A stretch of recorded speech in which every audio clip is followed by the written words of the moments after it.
Today, we're interviewing Bernie Rochford, who is a fairly well-known whistleblower.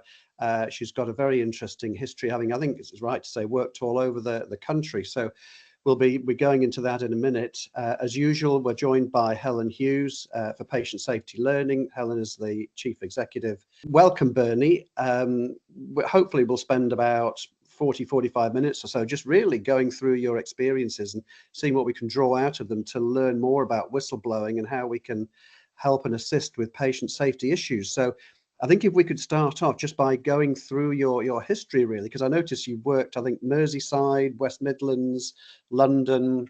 So take us through your story. You were a whistleblower. I think I'm right in saying you had some pretty awful experiences. You've come through it. You've been a guardian, and you've done sort of research into overseas whistleblowing as well. So if you could take us through your story, please. Thanks, Peter, and thank you for enabling me to join you here to share my story as well. So my background is I started as a general nurse and then as a mental health nurse.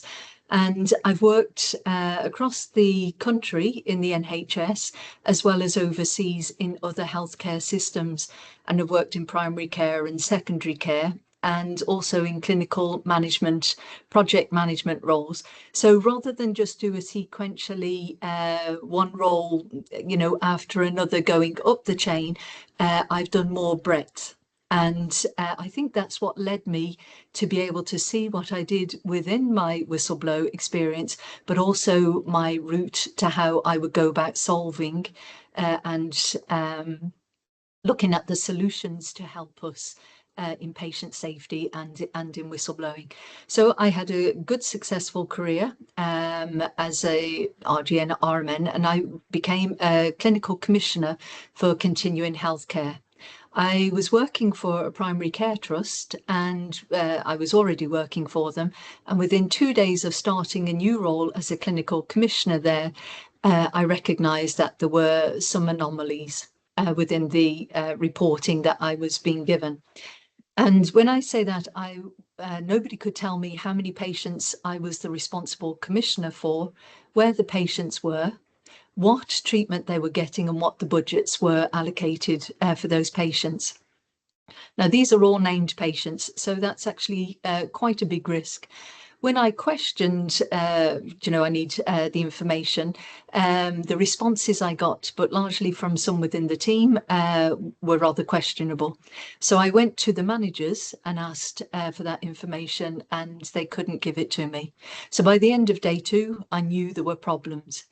I eventually, like other people, raised concerns. I got no responses. I wrote a report. I got no response. So coming under a professional code of conduct, I could not sit on it. I had to escalate it further. Eventually, it was classed as a whistleblow. And the reason why people then started getting a bit panicky over it was simply because we couldn't inform our GPs of which patients, continuing healthcare patients, belonged to them. We had no tally up of this GP has got this patient. So there was clearly things wrong in the system. Eventually, it was classed as a whistleblow, and I raised concerns about patient safety, patients lost across the country, financial anomalies, the budgets hadn't been reconciled for 7 years. Information governance was shot, all sorts of problems like that. The difficulty was, at the time that I was raising the issues, the Primary Care Trust was trying to prove itself worthy to become a clinical commissioning group. And this, I think, is what we need to be looking a bit more closely at in whistleblower cases. What are the wider factors and risk factors going on? So for now, what I would like is that there is an amnesty. Any organisation that is going through a massive merger, acquisition, changes, consultations, can they be given an amnesty that, to flush any of the stuff that has got left aside, give them the space to declare it. That's what I would like. Yes, but yes. Yeah, just again, just to butt in a bit there, because we've heard this before, organizations who are reorganizing or coming out of an investigation who are obviously desperate to prove their worth, and then somebody else pops up saying there's another problem, and rather than responding to it, the instinct seems to be to shut you down. Yeah, I think maybe my solutions might not be palatable to all, but I think one of the quickest wins we could get is give organisations the space to declare, yes, they'll have to be accountable for things that go on, but it's like if we are moving house, suddenly you're emptying the cupboards and all sorts of stuff come out and you think, oh, where did that one happen? Or, you know, what's all that about? It's the same and more so in a large organisation. If we don't allow an amnesty at key risk times, I think we will never get to the really solving the issues. But that's not everybody would be in favour of that, but I think it's a good start for patient safety. Mm-hmm. Can I pick up before we go into the kind of the really good ideas and the suggestions way forward? You mentioned a couple of times, Bernie, about it was classified as a whistleblower. I'll just be interested to know what that process was for the classification, and did that mean that you were secure in what you were doing, or were there still problems in how you were responded to? A good question. As far as I was aware, I was just speaking up. I was doing my job. I was taking it to the next manager and then the next manager, and nobody was coming back with any response or the reassurance to say, look, we're holding this. We've got it in hand. There was none of that. The reasons why it got then to the point of being classed as a whistleblower was because of the level of detriment that I was receiving. Now, people tend to assume that it's the managers that cause the detriment, but before you even get near to the managers, quite likely it's your peers that will be trying to suppress you, keep you down, because it could then expose issues that they've overlooked. So, and that was in my own case, it was the peer detriment that I received before I ever went on to receive management detriment or HR detriment. It was because of that peer detriment that in the end I was becoming ill. Now, before that, I was in very good health, very fit, healthy, going to the gym. I got to the point that I was scared to come to work. I was being shouted at. It was unsafe, and I was being framed at work. So eventually it became a grievance. And it was during the grievance, it was HR said, but this is a whistleblower. And then I was sent home out of the office, and largely I was out of the office or kept out of the office until the PCT got the clearance to become a CCG. Oh, and then okay. Too late. Right. Can we just dissect that a little bit more? Because this is, again, is a common theme, this sort of cycle of abuse or the anti-whistleblower playbook. And you say, you just mentioned you were framed. I presume there was some sort of evidence or faulty evidence that was used against you. Something I hear quite a lot from people who contact me about their own whistleblowing is they feel so alone, they feel so isolated, they feel like this has never happened to anybody else. And yet here we are yet again with this same story of punishment and detriment. So can we just explore that a little bit more, please, Bernie, and just tell us a little bit more about what it was like being on the receiving end of that? It was the most terrifying ordeal I have ever been through. I had plenty of friends at work and colleagues in and outside of work, but then I had to remove myself a bit from certain friends and colleagues at work because they were at risk if they were seen talking to me. But also some of the people ostracized and removed themselves so that they wouldn't be tainted. And then you've got the opportunistic people, those who will use you being in the bad books or the bad place to maneuver themselves in to become the golden child. And those people are the slippery ones that I find harder to reconcile myself with. But it was the loneliest journey I've ever been on because I was bewildered. I was blindsided. So my journey started in 2011. The repercussions will go on till I die because of the impact of the whistleblower. But the at that time, in 2011, I didn't really know much. I didn't know anything really about whistleblowing. I was only doing my job. I come to work one morning, I'm doing my job. The next morning, I think finally I can't take the abuse any longer. I go to raise a grievance, and then my whole world changes. I'm sent home, and I can see at that point with HR, it's with good intentions. They could see that I was upset. They send me home and say, you know, take the rest of the day off. But then when I tried to come back into the workplace, the shutters had gone down. They knew that it was now classed as a whistleblower, although when it went to an employment tribunal, they tried to deny it, that they ever knew. But as luck would have it, but it arrived too late, there was an email from the chief exec where it was discussed as whistleblower. So even though later on they tried to deny they ever knew it, but it was the loneliest road because you can't talk to anyone, or you're told you can't. You don't know who to believe. And then you get passed from one person to the next person to the next person. I went to the union, the RCN. The RCN at first, they were alerted, and they were really on top of it. There were some conversations had overnight, and the next night or the next day, they pull right back, and then they put it in writing. They discreetly advise me to keep quiet, let it go, in case I annoy the chief exec. That's very unusual for a union. Why would they do that? Later on, when I persist, they tell me where the RCN does not support a whistleblower, the nurse should go to the Citizens Advice Bureau. At that time, in 2011 to 2014-15, I don't know that the Citizens Advice Bureau was a prescribed body. So I'm going to the union again in good faith, expecting them to support me through this. What I didn't know at the time was one of the directors was working for the RCN at the time, clear conflict of interest. So as I go into meetings and they're supposedly representing me, they're also representing the other side, for want of a better expression. So I think it's the lonely road because you don't even know who in the end that you can trust. You're blindsided, and you have to pull out all the resources you can within yourself. I tried to protect my family from it until it got too late, and then you just can't.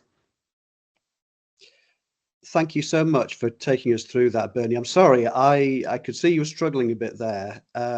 So I'm sorry if that was a little bit, I don't know what the word is, triggering. But on the other hand, it is so important that we do talk about these things, isn't it? Because other people are going through this right now. I've already had a number of people contact me just this year, and we're not even into mid-January yet, who are going through exactly this sort of thing. And it does help these people to know that they're not alone, that other people have come through this and got out the other end. So thank you for that. That was very moving. And I mean, where did it? You've talked about an employment tribunal, so presumably that was the next step in things. Was it? Did you resign, or were you dismissed? How did things proceed from there?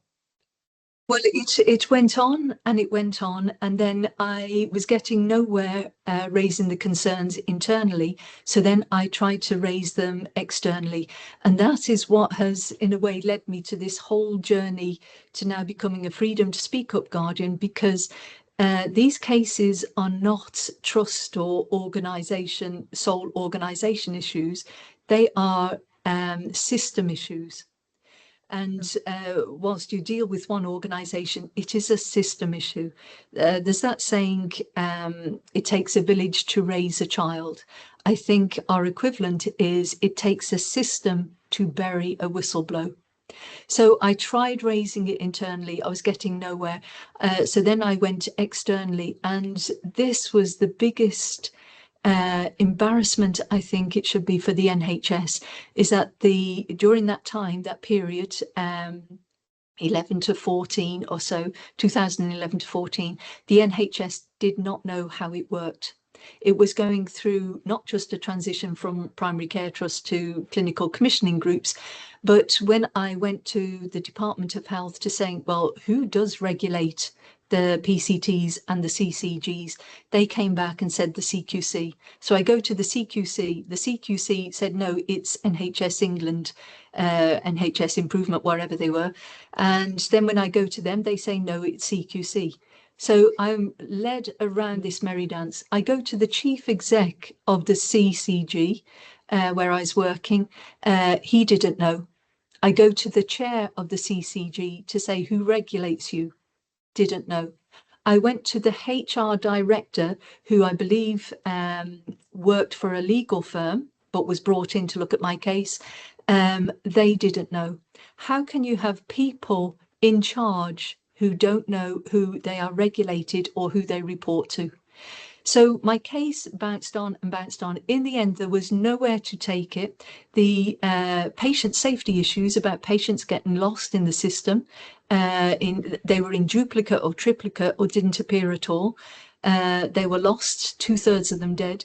Those issues are long gone, long buried. But here we are in 2025, we have a massive problem with CHC, continuing healthcare, and funded social care. So the patient issues part, they're gone. It was left with me with the detriment I received. I couldn't stay out. It wasn't safe to come into work, but it wasn't safe to not be in work either. I was in a catch-22. So eventually it went to an employment tribunal, and I tried to represent myself. There's a complete imbalance of power, imbalance of funds, imbalance of arms. I couldn't do it. I made a hash of it, but they did make a veiled threat. So I was caught in a catch-22. If I continued with the case, they would come after me for costs. But if I didn't, they were going to come after me anyway. I had nothing at this stage. I wanted to finish my life. I had nothing left to lose. Only the integrity that this is so wrong and it doesn't have to be like this. So it went back to an employment tribunal twice, which is the most terrifying ordeal. If you're not in that world, it's the most terrifying ordeal. And what I would say to people who are going through it, I didn't, but I would advise them to sit in and see what it's like, but also don't expect justice. This isn't the place for whistleblowing cases.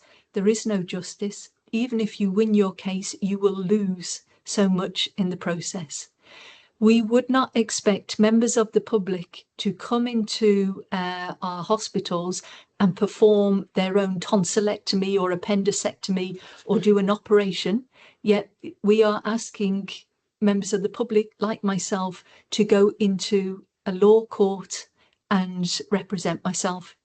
We just wouldn't do it. It's a complete waste of public funds. We have to find another way through it.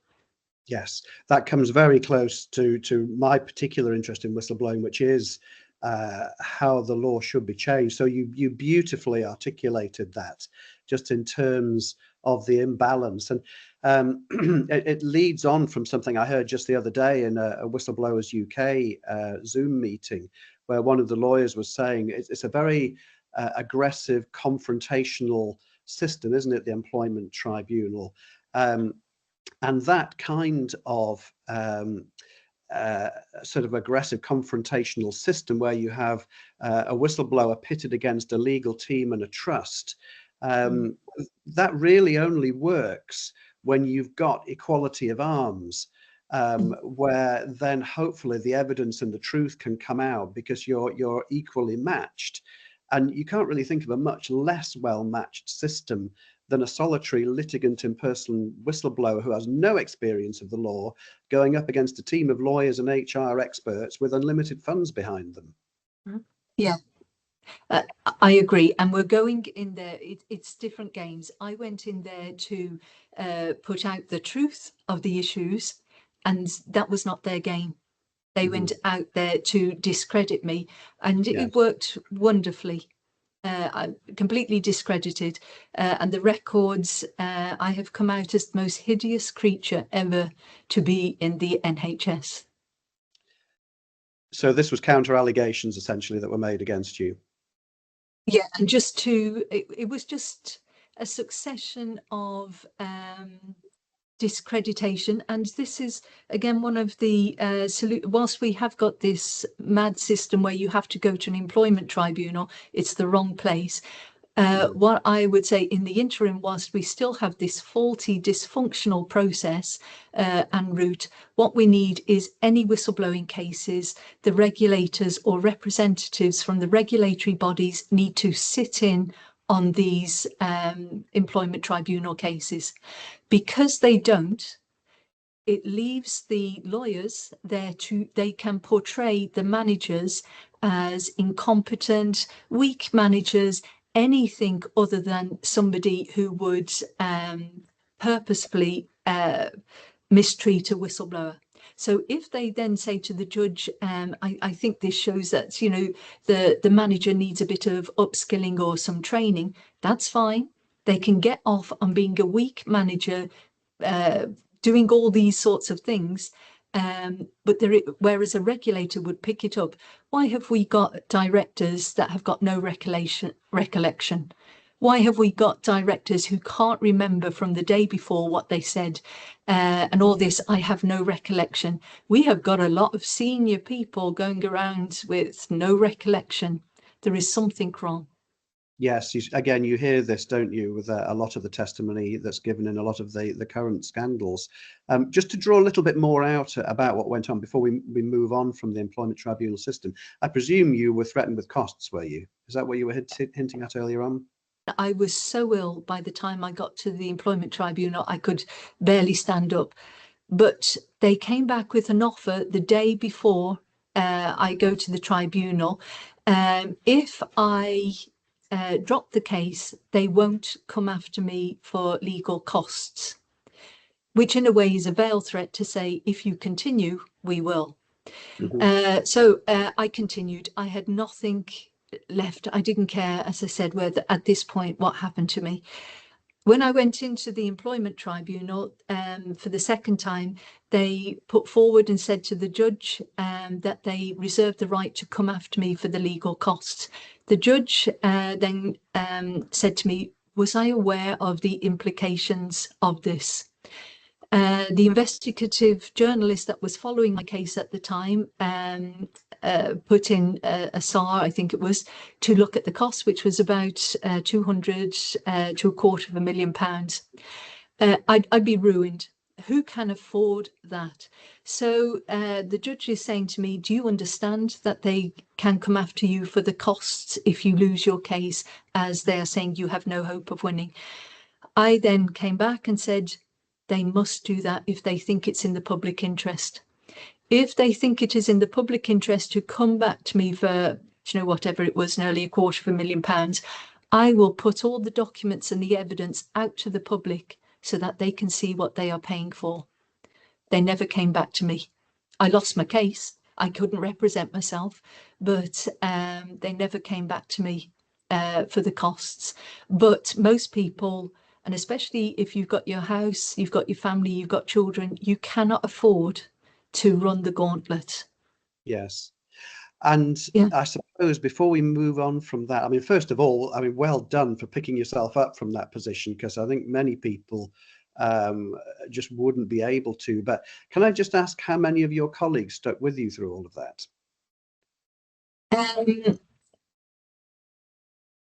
The ones worth having in your life. I'll leave it at that. Yeah. Okay. Yes, the ones worth having in your life. Because it's worth emphasizing just how alone you feel, isn't it? Because certainly my experience was the vast majority of people who had started off supporting me had dropped out by the stage that I went through that was very similar to yours.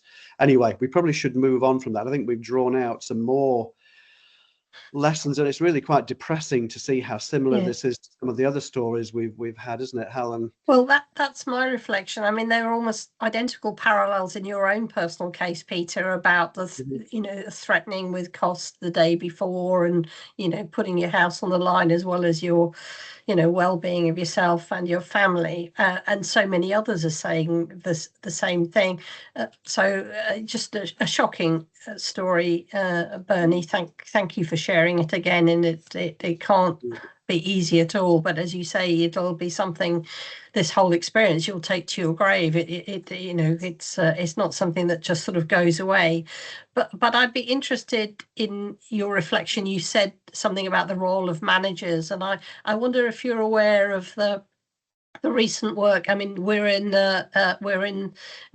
the period of the Thirlwell inquiry that's active at the moment, looking into the issues around the Countess of Chester Hospital and the prosecution and conviction of Lucy Letby, that case, and what's coming out of that, and the consultation that's happening has just concluded, I think, but it hasn't reported on the regulation of managers. So I just wondered if you have, as well as your insights into the legal framework, I wonder whether you have a sense of what you'd expect managers to do, particularly the ones that you say, you know, conveniently have no recollection the day after something has happened. What your sense of change that's needed there?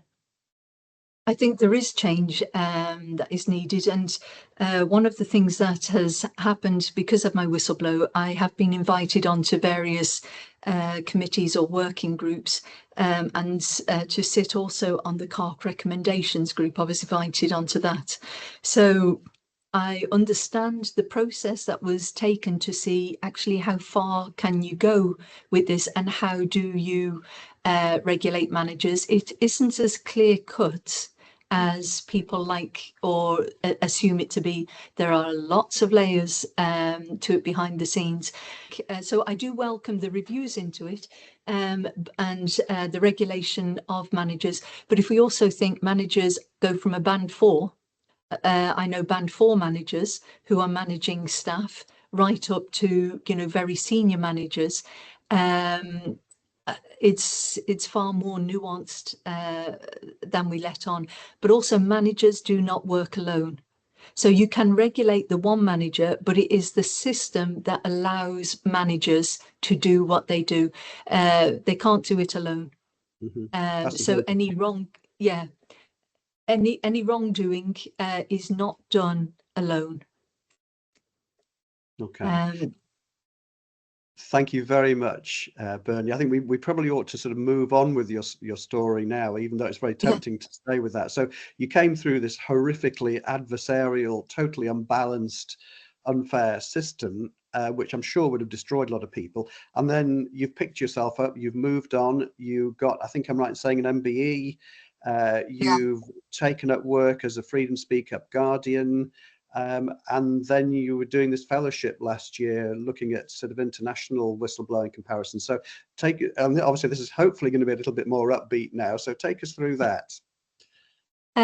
So thank you. I would just like to say, yes, whilst my story is horrific, it has been terrifying, and we cannot allow patient safety to be reliant on the strength of an individual. Then it means patient safety can't go anywhere. I did suffer post-traumatic stress disorder, and I still do.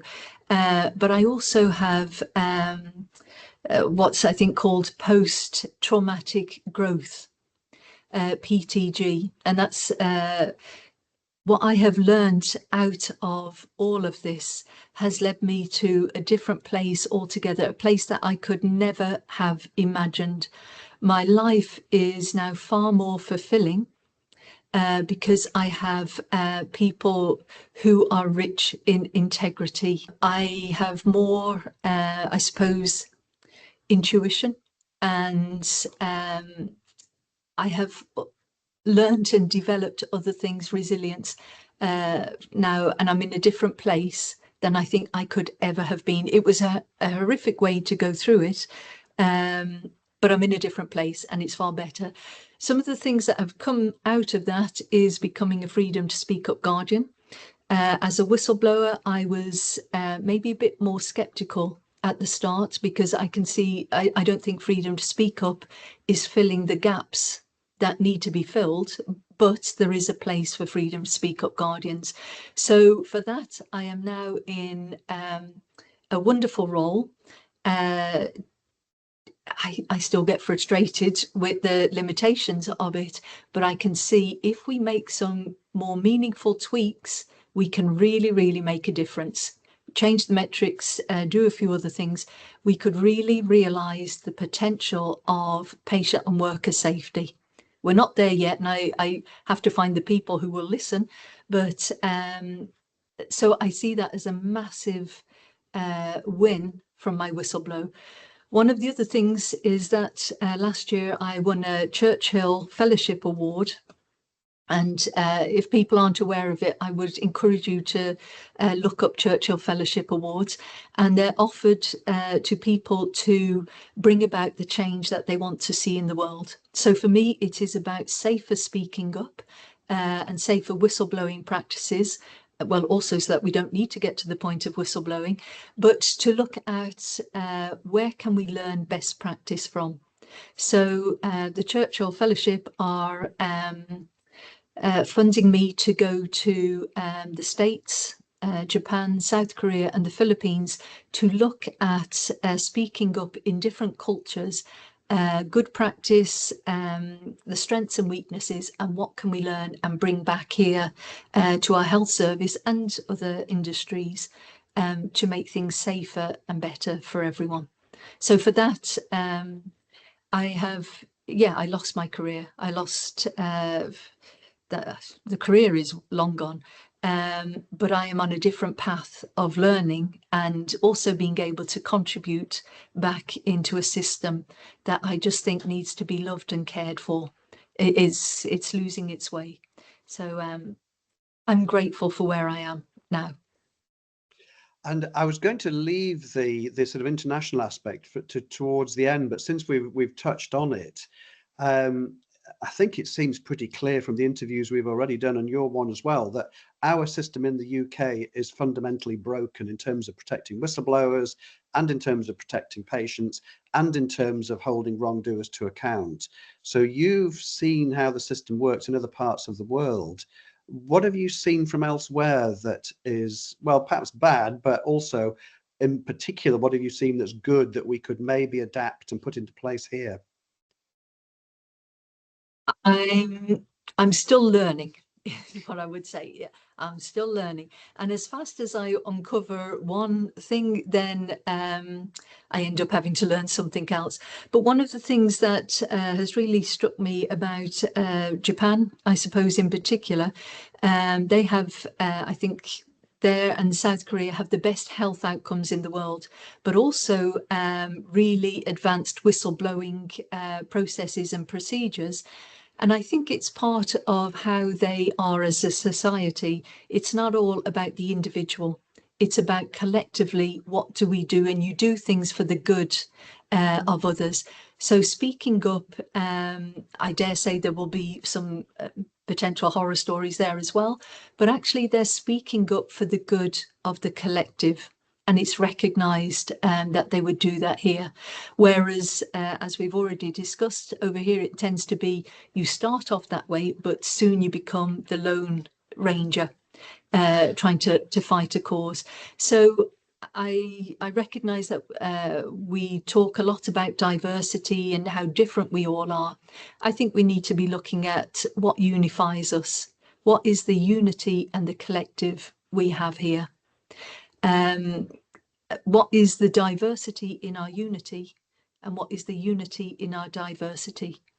I think when we start unpacking that, we will get to a much different place. It's also looking at the processes, the procedures, but the philosophy behind it and why you would do it. I think we have a lot to learn from that. Can I pick up on that? If that's right, Peter. I think you've answered some of my question, which is, as you were describing the countries that you were visiting on the fellowship, I was wondering to what extent is, the policies, procedures and arrangements to support and listen to and learn from and act on behalf of what whistleblowers are saying. To what extent is it part of a societal culture? And I think in your reflection of, Japan being less about the individual, more about the collective view, the systemic view, that might answer it. I wonder whether that's something that you found in the US, which is obviously the society is quite a different, more individualistic one. What are you seeing? Are you seeing parallels or differences there? Again, I'm seeing that, but I'm also in the States, I'm looking at incentives and financial incentives for whistleblowing, because if that comes over here, where does that leave us as a society? Is it an opportunity or is it a risk? If we get paid for speaking up and for whistleblowing, and I've heard in South Korea, that's the model also that they use. Well, some people might speak up for £10 if you're hard up at the end of the month, some people for 100, some people for 1,000. How do you quantify what you speak up for and how much is it worth to the individual? And so that I'm looking at different things in different countries. What are the incentives to do it? Personally, maybe it's old-fashioned, maybe it's naive. I would prefer that if we can speak up because it's the right thing to do, we will be in a safer place further down the road. But it's looking at all different sorts of aspects. In Japan also, I'm hearing they have a different approach in meetings to listening. And this is maybe something we focus so much on the speaking up, but if we have people speaking up, we need an equal amount of people listening up and doing the following up. So my understanding is in Japan, in the meetings, it's not just about getting to the finish line and getting a solution and a quick win. It's about bringing people with you. And even if the meetings take a bit longer, it's about cultivating the relationship to get an answer rather than getting the answer at any cost. And if that is what is helping them to bring about safer practice, then we need to learn from that. And then thinking about patient safety, what is going to be the biggest contribution to patient safety in the 21st century? And then as I'm thinking about that, we had antibiotics, and the introduction of antibiotics, previously was a complete game changer, and it changes how we practice medicine and that. For me, I think the biggest game changer in the 21st century, if we can do it, is to develop the ability to listen to each other and be able to work together. I am sad to say I am not sure that we will be able to achieve that within my lifetime. But if by the end of the turn of the century into next century, if we have evolved and advanced enough to be able to listen to each other and work together, then we have patient safety. I think we're looking to modern technology, AI, new drugs to be the wonder drug to catapult us to the next stage in patient safety. I think we need to be looking inwards, and how we treat whistleblowers, to me, is how safe we are, and that's patient safety and worker safety. Bernie, just before we move on from the subject of your year of studying under the Churchill Foundation and looking at international whistleblowing, were you specifically looking at healthcare whistleblowing there, or are you looking at broader whistleblowing across the international community? I want it to be broader. Because I think some of the industries, and I'm hearing some good reviews for Land Rover and the car industry in particular, that they're doing some terrific work in whistleblowing. Anything or anywhere that we can learn off other industries, let's bring it back and start applying it within the NHS. So yeah, I am going much broader. Can I just go back to, you did say about, yes, it is a depressing journey. And so my intention is it's not a woe is me, far from it. And also it can come across as a depressing journey. But if we look at, how long will it take us to be able to listen up? And I'm saying possibly not this century. If we look at that as an end point, it is depressing. If we look at the journey to that, It fills me with great hope, and it inspires me to get out of bed every day and chip away at it. Can I just come in on that, Peter? Because I don't know if we could help at all, Bernie. In our knowledge platform, the Hub, about 40% of the people that access that are now international, and it's very patient safety focused. So if there's any way we could help in promoting your fellowship work, or and encouraging people to reach out to you or to share any of the work that you're doing for wider appreciation of that, then let's have a conversation afterwards to see whether we can help speed up that long journey. Wonderful. Thank you. And to anyone out there, I will definitely make contact back in return with them. Thank you.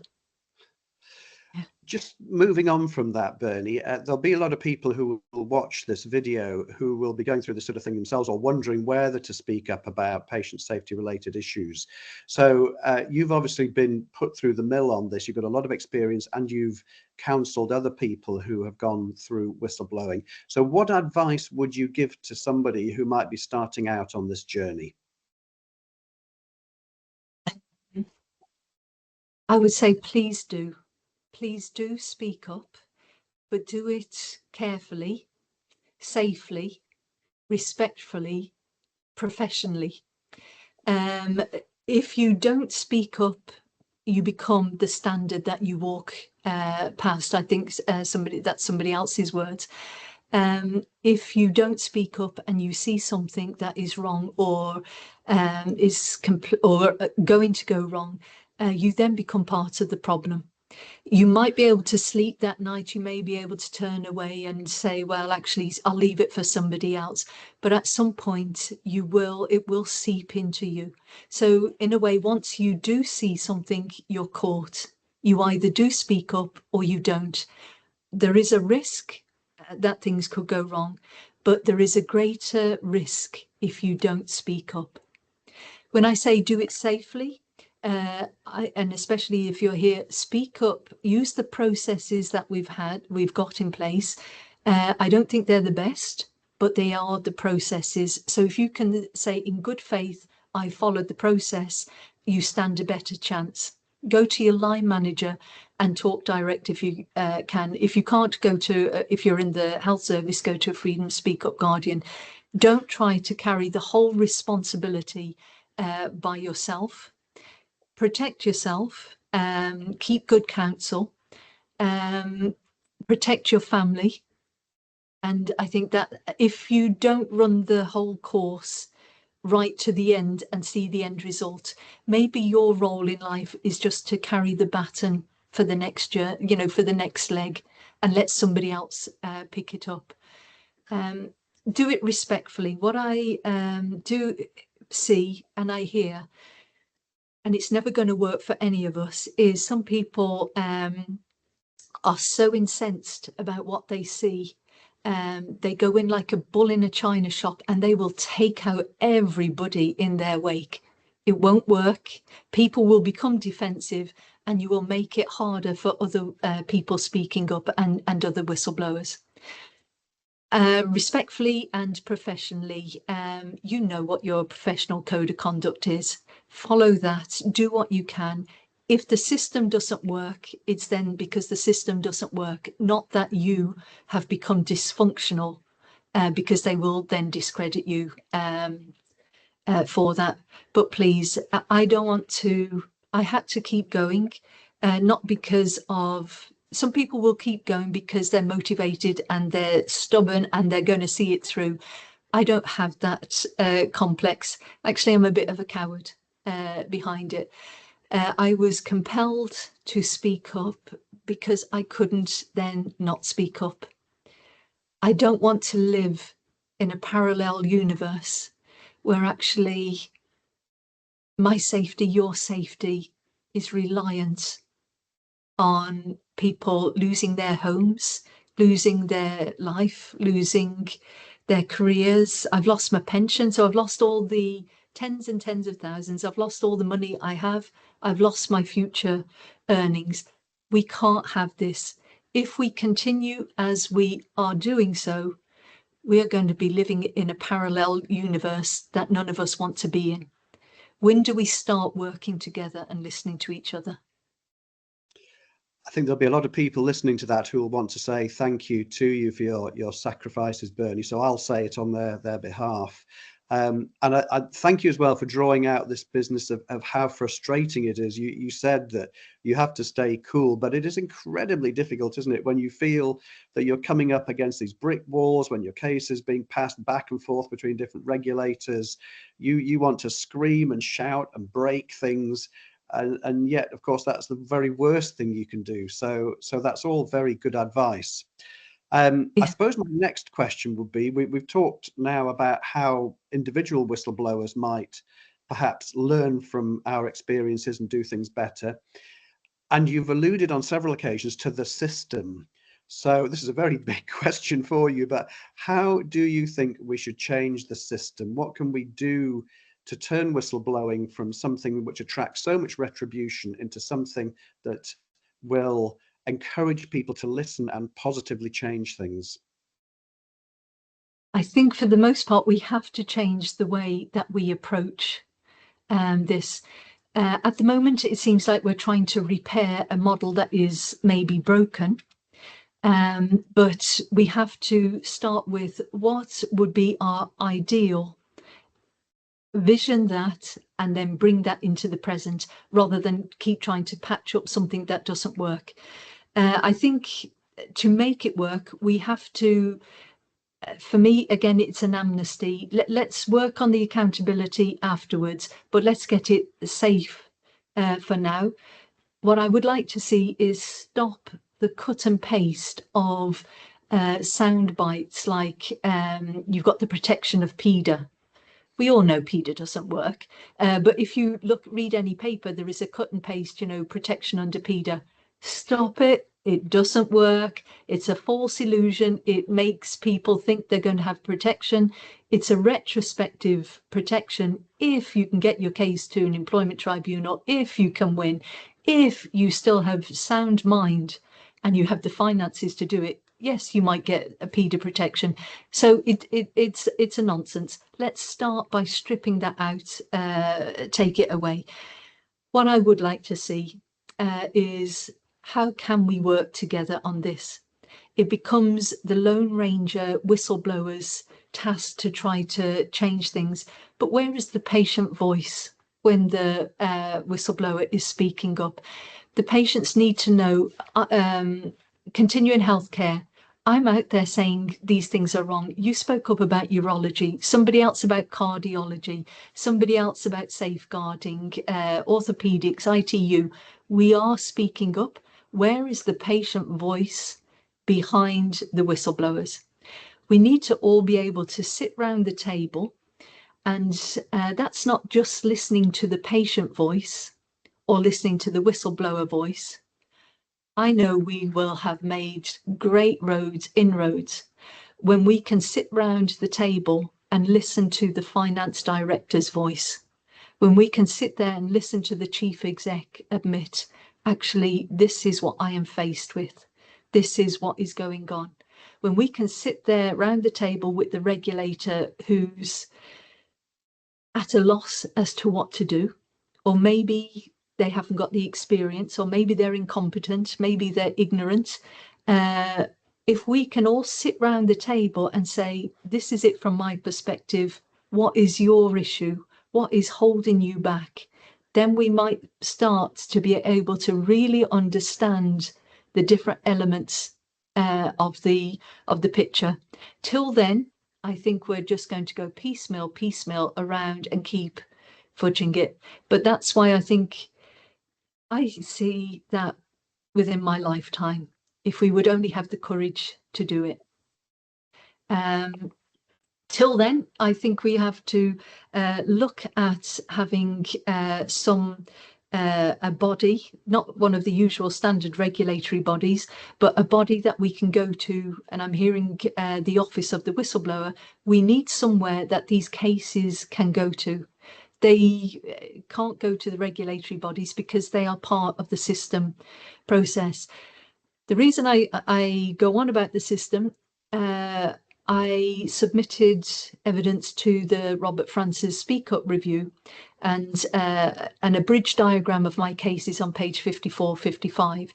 It shows that I went through, at that time, not as many as at the end, but ultimately I went through about 500 different people, 80 layers of managers and organisational bodies and escalation routes. What is going on?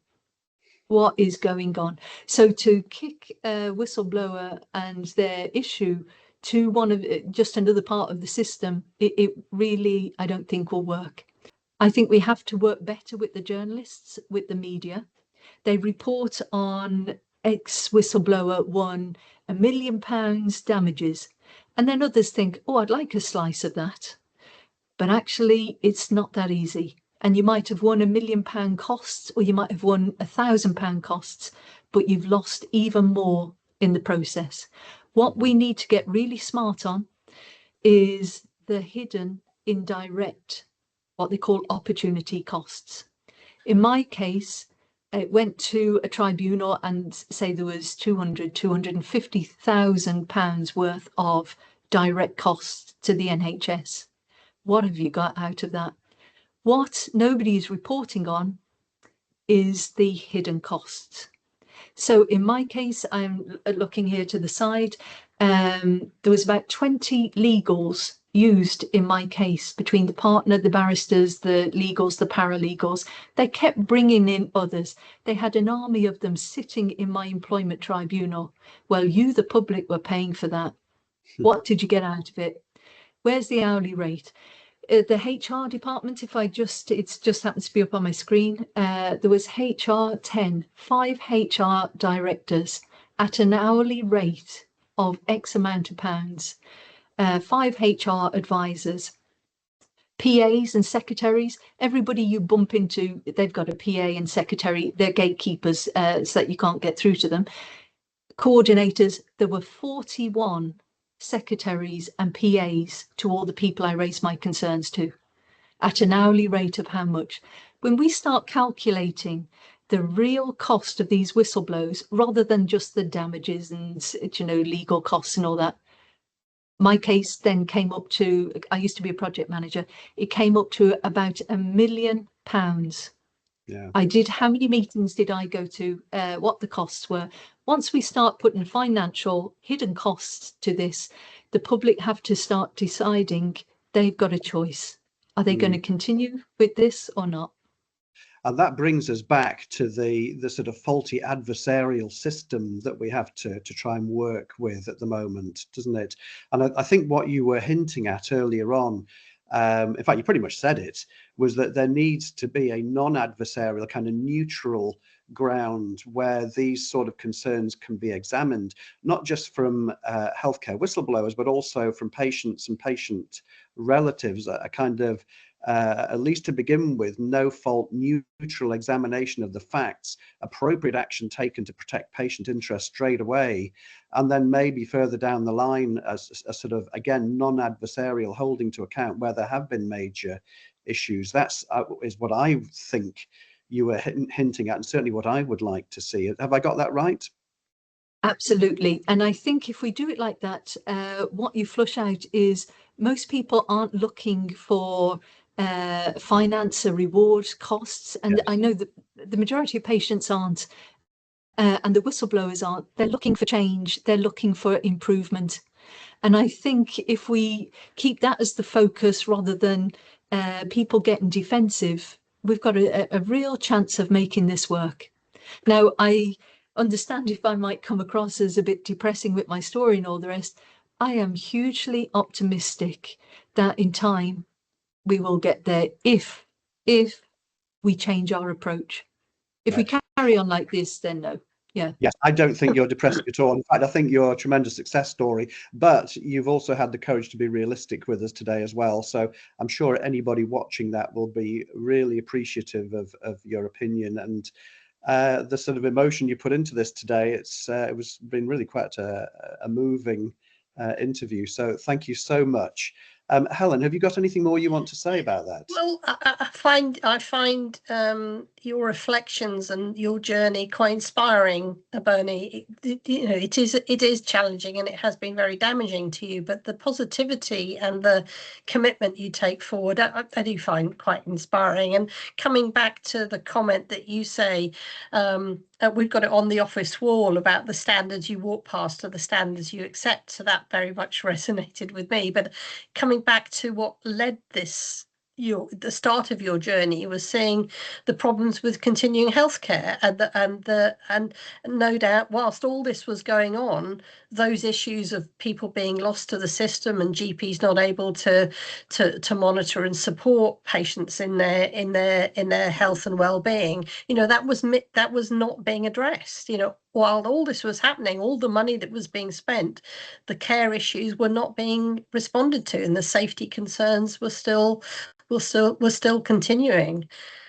So, I mean, it's more of less of a question, but more a reflection that whilst we've got this industry that doesn't work and fails us, we're missing the opportunity to improve safety. Absolutely. And I think how many times over does the public pay for the same thing? So you pay for continuing healthcare, then you pay because it's dysfunctional and it doesn't, or it didn't work.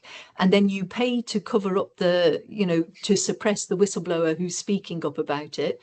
Then you pay, you know, the next person and the next person. Meanwhile, where are the patients in all of this? And I think it's that getting it right first time. Well, that's the ideal. Putting it right is a choice. Covering it up and suppressing whistleblowers, that's just plain wrong. But it's also born of fear. So I think we need, that's why it's not just fear of speaking up. It's fear of putting things right because it's a system issue.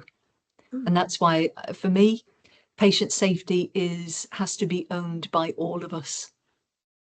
Yeah, I think that's a really good note to end on, actually. Patient safety first, last, and everything in between. So yeah, thank you so much, Bernie. It sounds like Thank that MBE was very well earned. So we're very, very grateful to you for your time today. So thank you very, very much again. And it would be lovely to keep in touch just about your findings as well about this international study. So thank you once again.